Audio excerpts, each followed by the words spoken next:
അപ്പോൾ ഇന്ന് നമ്മൾ പറയാൻ പോകുന്നത് ഷീമയാൽ എന്ന് പറഞ്ഞൊരു വലിയൊരു ആൽമരത്തിനെ കുറിച്ചാണ്. പക്ഷേ അത് നമ്മൾ സാധാരണ ആൽമരത്തിനെ പോലെയുള്ള ഇലകളല്ല ഇതിനുള്ളത്. അപ്പോൾ ഇതിൻ്റെ ഒരു ഇംഗ്ലീഷിലെ കോമൺ നെയിം എന്ന് പറഞ്ഞു കഴിഞ്ഞിട്ടുണ്ടെങ്കിൽ rubber fig, rubber Bush, rubber tree, rubber plant, Indian rubber Bush, Indian rubber tree എന്നൊക്കെയാണ്. പക്ഷേ ഈ റബ്ബർ ട്രീ എന്ന് പറഞ്ഞാൽ നമ്മളിപ്പോൾ ഇവിടെ സാധാരണ കാണുന്ന റബ്ബർ മരമല്ല ഇത്. നമ്മുടെ കേരളത്തിൽ ഈ മരത്തിൻ്റെ പേര് ഷീമയാൽ എന്നാണ്. ഇനി ഇതിൻ്റെ ഒരു സയൻറ്റിഫിക് ക്ലാസിഫിക്കേഷൻ പറയുകയാണെങ്കിൽ ഇത് മൊറേസിയ ഫാമിലിയിൽപ്പെട്ട യൂറോസ്റ്റിഗ്മ ഇലാസ്റ്റിക്ക എന്ന് പറഞ്ഞിട്ടുള്ള ഒരു സ്പീഷീസ് ആണ്. ഈ മരത്തിൻ്റെ ഒരു നേറ്റീവ് എന്നറിയപ്പെടുന്നത് മെയിനായിട്ട് ഇന്ത്യയാണ്, നോർത്ത് ഈസ്റ്റ് ഇന്ത്യ, പിന്നെ eastern Himalayas, Nepal, Bhutan, Myanmar, Malaysia, Indonesia. ഇതിപ്പോൾ ഈ വീഡിയോ എടുത്തേക്കുന്നത് നമ്മുടെ കേരളത്തിൽ നിന്നാണ്. അതല്ലാതെ Sri Lanka, west Indies, Florida, Hawaii, പിന്നെ വേറെയും ട്രോപ്പിക്കൽ റീജിയൻസിലേക്കൊക്കെ ഇത് വളരുന്നുണ്ട്, ആ ഒരു ഏരിയയിലും കാണുന്നുണ്ട് എന്നൊക്കെ പറയുന്നുണ്ട്. ഈ ഒരു ട്രീയുടെ ഒരു ഡിസ്ക്രിപ്ഷൻ പറയുകയാണെങ്കിൽ ഒരു 30 to 40 മീറ്റർ വരെ ഹൈറ്റ് വയ്ക്കുന്ന വലിയ മരമാണ് ഇത്. ഇതിൻ്റെ തന്നെ വേറെയും ഡിഫറെൻറ്റ് വെറൈറ്റീസ് ആൻഡ് കൾട്ടിവാസ് ഉണ്ട്. അതായത് 2 to 10 മീറ്റർ വരെയും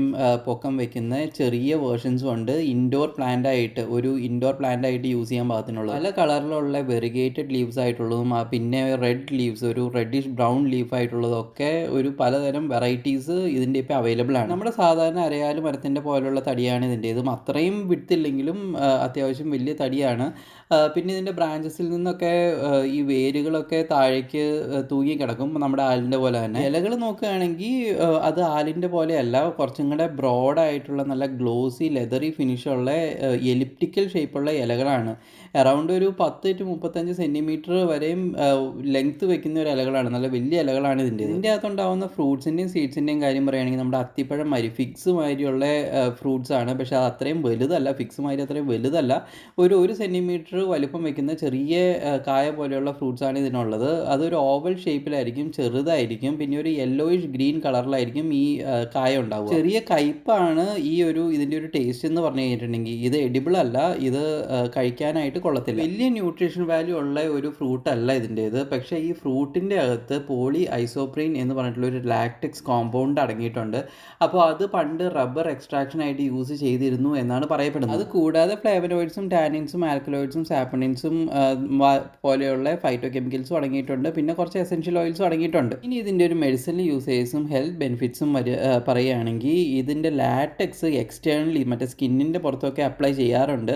അത് മെയിനായിട്ടും ഫംഗൽ ഇൻഫെക്ഷൻസ് ട്രീറ്റ് ചെയ്യാനും പിന്നെ വാർഡ്സ് ട്രീറ്റ് ചെയ്യാനുമാണ്. ഈ വാർഡ്സ് എന്ന് പറയുന്നത് വേറെ ഒന്നുമല്ല, അരിമ്പാറയാണ്. അത് HPV വൈറസ് മൂലം ഉണ്ടാവുന്നതാണ്. അപ്പോൾ ആ ട്രീറ്റ്മെൻറ്റ്സിനൊക്കെ ഇതിൻ്റെ ലാറ്റക്സ് നല്ലതാണെന്ന് ആണ് പറയപ്പെടുന്നത്. പിന്നെ വേറെയും പല സ്കിൻ കണ്ടീഷൻസിനും ചുമയ്ക്കും അൾസേഴ്സിനൊക്കെ ആയിട്ട് ഇതിൻ്റെ ഇല കൊണ്ടുണ്ടാക്കുന്ന കഷായങ്ങൾ യൂസ് ചെയ്യാറുണ്ടെന്നും പറയുന്നുണ്ട്. ഇതിൻ്റെ മരത്തൊലിക്ക് anti inflammatory and antiseptic properties ഉണ്ടെന്നും പറയുന്നുണ്ട്. അതുകൂടാതെ വേര് കൊണ്ടുള്ള ആയുർവേദിക് ഫോർമുലേഷൻസ് ഡൈജസ്റ്റീവ് ഇഷ്യൂസിനായിട്ട് ട്രീറ്റ്മെൻറ്റ്സിനായിട്ട് യൂസ് ചെയ്യുന്നുണ്ട് എന്നും പല റെഫറൻസിലും കാണുന്നുണ്ട്. അപ്പോൾ ഓവറോൾ ഇതിൻ്റെ ഒരു ഫാർമക്കോളജിക്കൽ പൊട്ടൻഷ്യൽ എന്ന് പറയുന്നത് ഇതൊരു ആൻറ്റി ഓക്സിഡൻ്റ് ആണ്, ആൻറ്റി ബാക്ടീരിയൽ ആണ്, ആൻറ്റി ഫംഗൽ ആണ്, ആൻറ്റി ഇൻഫ്ലമേറ്ററി ആണ്, പിന്നെ ഒരു വൂണ്ട് ഹീലിംഗ് പ്രോപ്പർട്ടീസും ഉണ്ട്. അപ്പോൾ ഇനി നമുക്ക് ഇതിൻ്റെ ഒരു ടോക്സിസിറ്റിയിലേക്ക് വരാം. അപ്പോൾ ഇതൊരു ചെറിയതായിട്ട് മൈൽഡ്ലി ടോക്സിക് ആണ്. ഇതിൻ്റെ അന്ന് വരുന്ന ആ ഒരു ലാറ്റക്സും ചില ആൾക്കാരുടെ സ്കിൻ ഇറിറ്റേഷൻസും കാര്യങ്ങളും ഉണ്ടാക്കാനുള്ള സാധ്യതകളും ഉണ്ട്. അതായത് എല്ലാവർക്കും ഇത് ഫലപ്രദമായിക്കൊള്ളണമെന്നില്ല. സ്കിൻ അലർജിക്ക് ആയിട്ടുള്ളവർക്ക് സ്കിൻ ഇറിറ്റേഷൻസ് ഉണ്ടാക്കാം. പിന്നെ ഒരുപാടൊക്കെ ഇതിൻ്റെ പാർട്സ് ഉള്ളിൽ ചെല്ലുകയാണെങ്കിൽ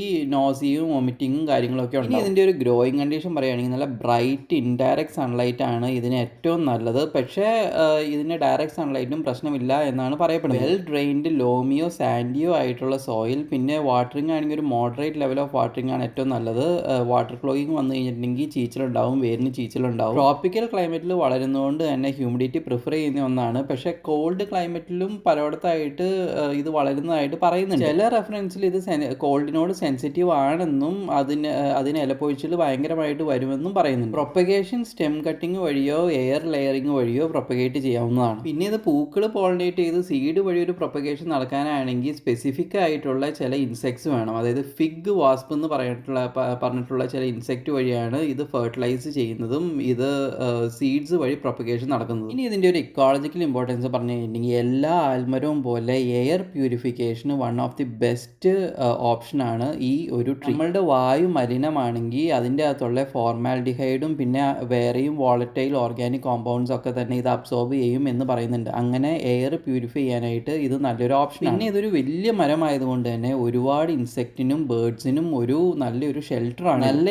ഏരിയലായിട്ടുള്ള റൂട്ട് സിസ്റ്റം ഉള്ളത് കൊണ്ട് തന്നെ സോയിൽ ഇറോഷൻ കുറച്ച് സോയിൽ സ്റ്റെബിലൈസ് ചെയ്യാനായിട്ട് ഇത് നല്ലൊരു ഓപ്ഷൻ. ഇതിൻ്റെ ഒരു കൾച്ചറൽ സിഗ്നിഫിക്കൻസിലേക്ക് സെക്ഷനിലേക്ക് വരികയാണെങ്കിൽ ഗ്ലോബലി നോക്കുകയാണെങ്കിൽ ഒരു പോപ്പുലർ ഇൻഡോർ പ്ലാന്റ് ആയിട്ട് വേറെ ഇതിൻ്റെ തന്നെ പല കൾട്ടിവേഴ്സും ഉണ്ട്. അതായത് ബിൽഡിങ്ങിനുള്ള എയർ പ്യൂരിഫിക്കേഷനൊക്കെ ഇത് വളരെ നല്ലതാണ്. പിന്നെ ഇന്ത്യയിൽ തന്നെ അമ്പലങ്ങളുടെയൊക്കെ പരിസരത്ത്, ഇന്ത്യയിലാണെങ്കിലും കേരളത്തിലാണെങ്കിലും അമ്പലങ്ങളുടെയൊക്കെ പരിസരത്ത് ഒരുപാട് കാണപ്പെടുന്ന ഒരു വൃക്ഷമാണിത്. പിന്നെ നല്ലൊരു ഡിവൈനിറ്റി തോന്നിക്കുന്ന വളരെ ബ്യൂട്ടിഫുൾ ആയിട്ടുള്ള ഒരു വൃക്ഷം കൂടിയാണിത്.